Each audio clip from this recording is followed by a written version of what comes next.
Hello, everybody. There we go. Hello, Nick. Hello, John. How are you, Nick? I'm actually, I feel much better than I did earlier. Look at this audience. We've actually established that we've got various, we've got a mix of religious groups. Where are the Jews again? They put their hands up. There, you see, put down your hands. Have we learned nothing? It's insane. I had a series of questions, but they're gone. Yeah. I had a series of answers. Those also gone. How nice it would have been if they were the answers to my questions. I did a Q&A the other night in Google Etu, actually. They call it and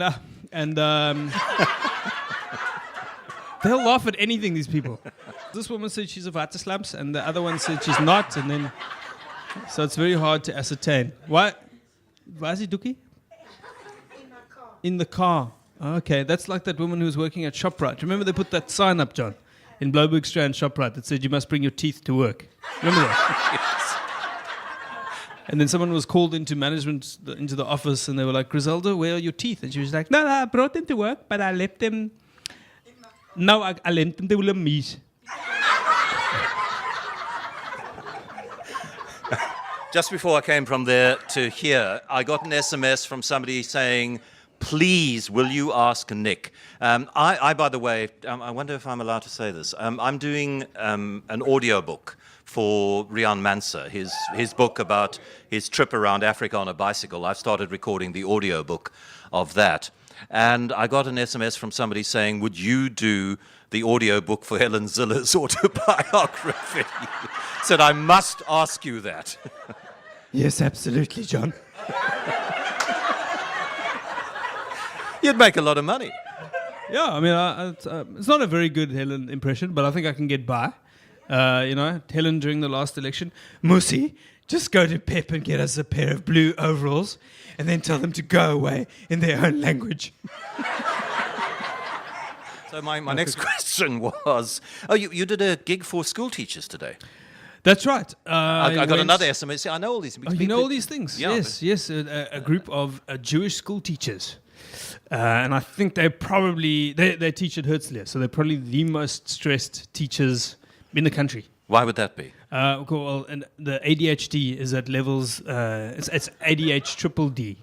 It's so bad there. It's confusing. My wife had a flatmate, but she was actually a 36 double D, and these things never really make sense. So how was the gig? Well, it actually turned into a Q&A. I find sometimes those are easier because I got there and like you, I just forgot everything actually I hadn't even planned it in the first place. And so I didn't know what to say. So then I said, just ask me questions. And they were like, okay, well, what's your background? Tell us about your background. And then I started right at the beginning. I was like, well, my parents, when they started dating, they were using the rhythm method. That's how I was conceived. And from there it went, the mum found out she was pregnant in the low felt.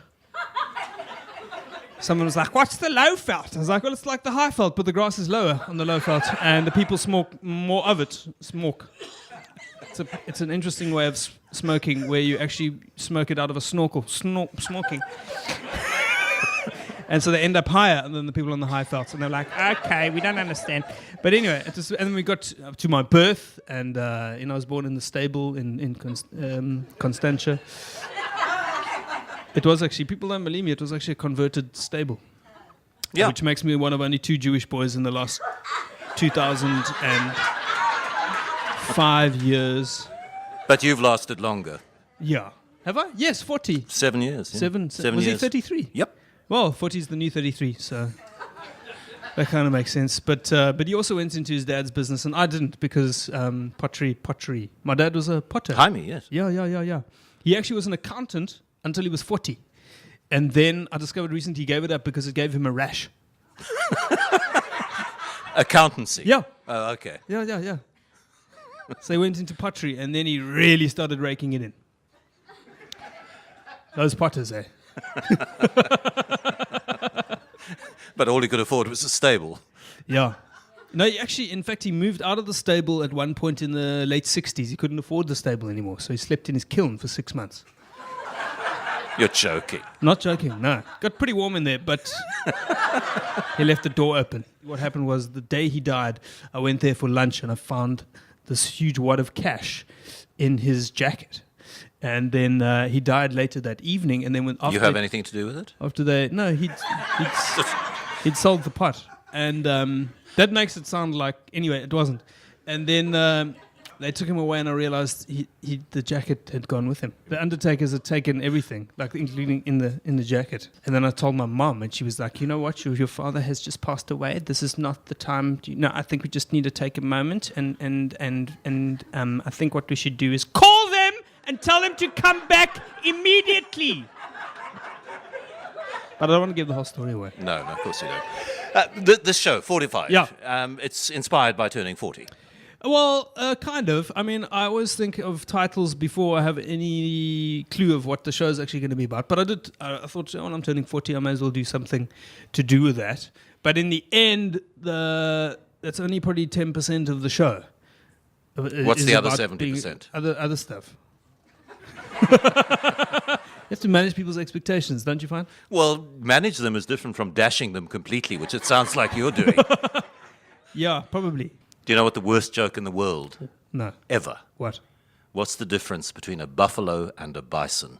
A buffalo and a bison, I don't know. Yeah. You can't wash your hands in a buffalo. I like it. I've told the story on the radio, but it leads me into question, and it also shows me off in a good light, so it seems why not. I was in Checkers in Sea Point on Wednesday morning. I'd been for a meeting. In Checkers? No, not in Checkers. At Bootleggers, This job a not couple going of well? floors above. And I'd heard good things about the Checkers in Sea Point. So Yes. I'm here. I have to shop for supper tonight. Let me go into the Checkers in Sea Point. So I did, and was very impressed by it. It's a very, very good shop. And there was a woman there with her domestic worker, and they were tossing things into a trolley basket. It was obviously, my gift to you at the end of the year is a trolley full of things that you want. And do you want some potatoes? In go the potatoes. And then she... Is that the domestic worker talking? No. Just checking. No. And she looks at me, that look, you know it well, you know it better than I do. People think, yes, it is. Yes, I am going to talk to him. Are you John Maytham? Yes, I am. Do you know, once I was driving on the elevated freeway, and you said something that was so funny that I literally wet myself. What did I say? I can't remember. I just remembered it was so funny that I literally wet myself. Yes. So are you that funny in this show? Alison's saying yes. I think I am, actually. I think it's quite funny, this show. I mean, nobody's complained of like check under the seats. a wet seat so far. Wouldn't be surprised if there were a wet seat or My two. seat's a little moist. Can you do something about it? Yes, go sit in the elevated seats on the balcony. Okay, what is the other 90% of the show if it's not about being 40? The other 90% is mainly stuff that's happened to me this year and over the last In your years. 40th year, so it Yeah. fits in perfectly with the theme. I guess, yes. So, Alliston, it's all right. Yeah, okay, so it's all fine. Yeah, it's all fine. Some of the stuff happened like further back. I talk about my first experience of anti-Semitism in 1989 at the Jewish Sports Club, ironically. Can you... Yeah, I mean, Jewish sports, of course, I talk about that being an oxymoron. Jewish sports, like independent newspapers or honorable president, those kinds of things.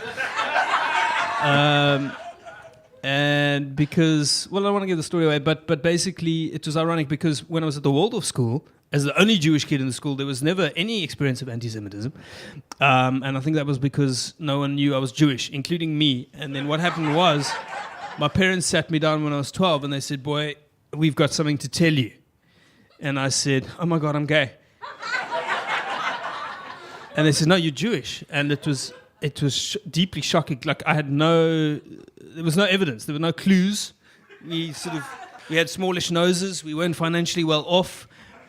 We celebrated Christmas. Okay, my penis was different from the other ones. It was more inquisitive, like a meerkat. Hello, ladies. And it was out of this very deeply shocking thing. I was like, what? It's like being reared by wolves, adopted at birth, and then you go to the lake one day and you look in your reflection. Oh my God, I'm not a wolf. I'm a Jew. And the last show you did before Fortyfied was very different, and that was very different from what you'd done before, and that's why I'm wearing this nuclear. Oh, yes. Because of I thought you were still passionate about clean I energy, am. so I wore this T-shirt I'm very, very passionate about specifically. clean energy. Grey water as well. Now with the water crisis, Clean energy and grey water. I've got the whole grey water system at home. Have you? Yes. We recycle all. We do. You know that water from the bath and the shower and the toilet, and then you drink that water, and it tastes cuck. But if you add Oros, Or Nesquik. it tastes worse actually. If you add Oros, but if you add Clippies, then and if you drink enough Clippies, then you don't mind if one of your children weed in the bath. Like, it doesn't matter. And then you drink it down with Nesquik. Because you have a few children now, don't you? I've got 3 children now, yeah. Yeah. Yep. And you're only 40. I'm only 40. You've been busy. I got spayed like 3 months ago.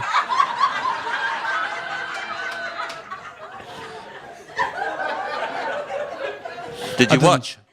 Eh? Because when I was spayed, I watched. They had a mirror Really? up on the ceiling. Because I watched it on YouTube, just to get into the... My operation on YouTube. Yeah. I've made it to YouTube. Yeah, Okay. someone uploaded it. Finally, I've gone viral. And so they don't even make a cut, hey? They just somehow make. Well, when I had it done, it was a long time ago, and they, Okay. yeah, And then they pull did. the- They pull the- used the saw in those. right, It was saw. the Yeah. vas deferens. Yeah. And these days they actually bring a welder in with a blowtorch. And then they tie everything like that. That's how it goes. And then the sperm there's still sperm, right? Because I used to think somehow they weren't, but they're still there. But they get confused because there's now they're just swimming, and suddenly they just it's like a cul-de-sac. I don't know about that joke, but it just My shut up. de-sac was pretty cool. Mine was a cul-de-sac, not a cul-de-sac. But I really just hurt my head when I did that. yes. Will you be able to be on stage tonight?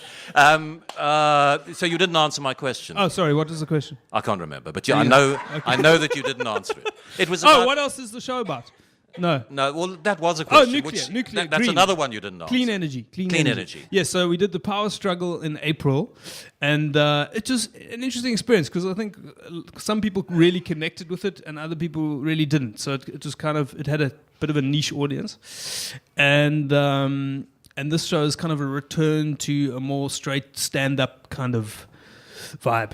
Any rugby commentary in it? There's no rugby commentary in it. Needs to be, particularly with the state of rugby at the moment. Zim in Dabamatodown, Mamboga Batalane, Wales up FNB Stadium.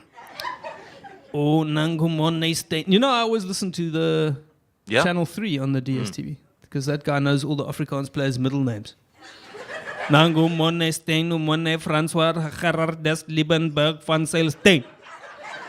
Mone Francois Gerard des Liebenberg van Seilsteen und hat die Kick-Off Kablebolle Pezu. Chase the ball free, Nango free to pray. For is a jolly good fellow, for is a jolly good diver, swimming pool, Latuma. Nick, thank you very much. Fortyfied is on at the moment at the Baxter It's on at the Theatre. moment at the Baxter until the 14th of January. And we have a special on tickets until Wednesday. Shush you lot. Until We're Wednesday talking this now. week. There's $100 for a ticket until Wednesday. Okay.